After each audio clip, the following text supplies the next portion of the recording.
Nasa kamay na ng mga awtoridad ang isa sa dalawang suspek na sangkot sa holdapan sa mag-ina habang naglalakad sa Barangay North Signal sa Taguig City nitong Miyerkules ng gabi.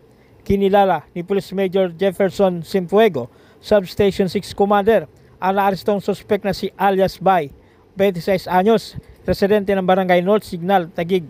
Isa si alias Bay sa dalawang suspek na naaresto at nagresulta sa pagkakaresolba ng naturang kaso matapos mahuli sa isinagawang foot patrol ng mga tauhan ng Substation 6 sa 7th Street Extension, Barangay Katuparan, Taguig itong Biyernes ng gabi dahil sa iligal na pag-iingat ng 3 plastic sachet ng hinihinalang shabu.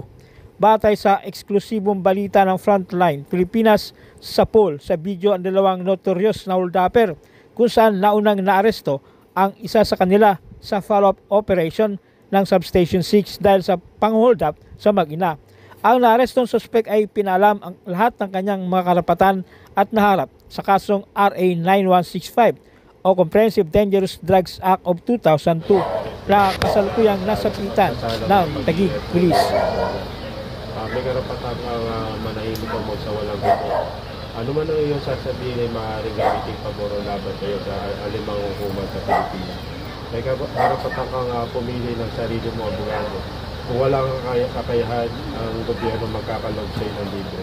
May karapatan ka rin pumili ng sarili mo doktor. Kung wala kang kakayahan, ang gobyerno magkakalog sa iyo ng libre. Naiintindihan mo ba ang iyong mga karapatan?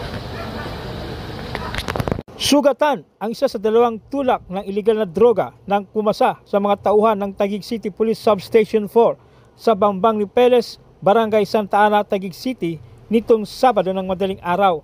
Sa report na tinanggap ni Police Captain Nelvin Pasha, Substation 4 Commander, kinilala ang sugatan suspek na si alias Jake, 37 anyos, na isang welder, residente ng Barangay Holy Spirit, Quezon City, at alias Alex, 32 anyos, construction worker, residente ng Barangay Palsung Pula, Camarines Sur.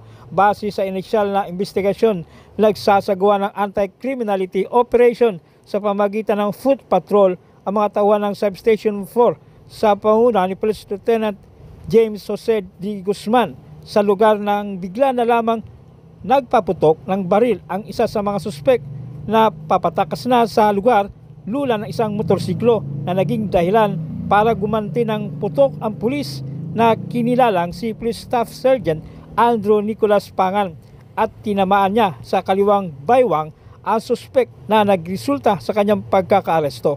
Agad na isinugod sa pinakamalapit na ospital ang suspek habang ligtas naman na kalagayan ang nasabing pulis. Nakuha mula sa mga suspek ang 83 gramo ng shabu na nagkakalaga ng 564,000 pesos at isang Calver 38 revolver na kargado ng 4 na bala.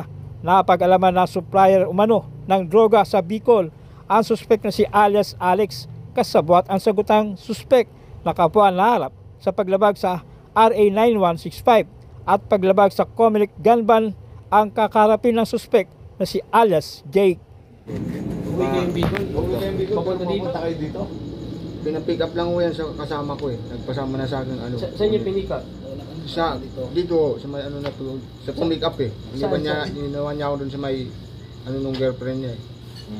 Hindi, saan dito? Dito mismo sa lugar na to? Papunta ko doon. Ibig sabihin itong drugs na to, ibabiyahe niya papuntang Bicol. O pinapick up po. Pag Bicol. Opo. Galing ang order galing Bicol. Yun ang sabi sa akin nung ano kasama ko. Ikaw, inaaresto ka namin Alex Hombre Orozco. Nasalang pag-iingat ng illegal na droga o RA 9165. May karapatan ka manahimik o magsawalang ribo. Lahat ng ilasabihin pwede pa rin hiting pabor o laban sa iyo sa mga hukuman. May karapatan ka rin kumuha ng sariling tagapagtanggol. Pag wala, bibigyan ka ng gobyerno natin na isa. At may karapatan ka rin kumuha ng sariling tagapaggamot. At kung wala, bibigyan ka rin ng ng gobyerno ng isa. Naintindihan mo ba karapatan mo? Arestado ang isang high-value individual o HBI matapos makuhanan ng 340,000 pesos na halaga ng shabu sa isinagawang bypass operation ng mga otoridad sa San Diego Street, Barangay Central, Bicutan, Taguig City. Kinilala ni Police Major Cecilio Tomas Jr., hepe ng DDEU, ang naarestong suspek na si alias Alex, 51 anyos, residente ng Barangay Central, Bikutan, Taguig. Dakong alas 7:55 ng gabi nang ikinasa ang bypass operation sa panguna ng District Drug Enforcement Unit ng SPD. Nakumpiska mula sa suspek ang isang piraso ng not-tied transparent plastic sachet na naglalaman ng hininalang shabu na may kabuang bigat na 50 gramo na nasa 340,000 pesos na halaga, isang Android phone at bypass money.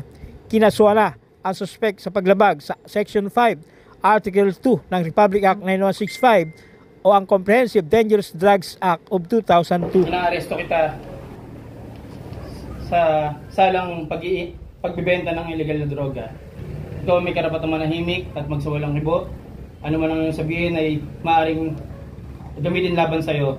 Maaari kang kumuha ng sarili mong abogado at kung wala kang kakayahan, ikaw ang gobyerno ay pagkakaluban ka ng isa. Ikaw rin may karapatang kumuha ng sarili mong ng doktor. Kung ikaw ay walang kakayahan, ang gobyerno ay magbibigay sa'yo. Naintindihan ba ang karapatan mo?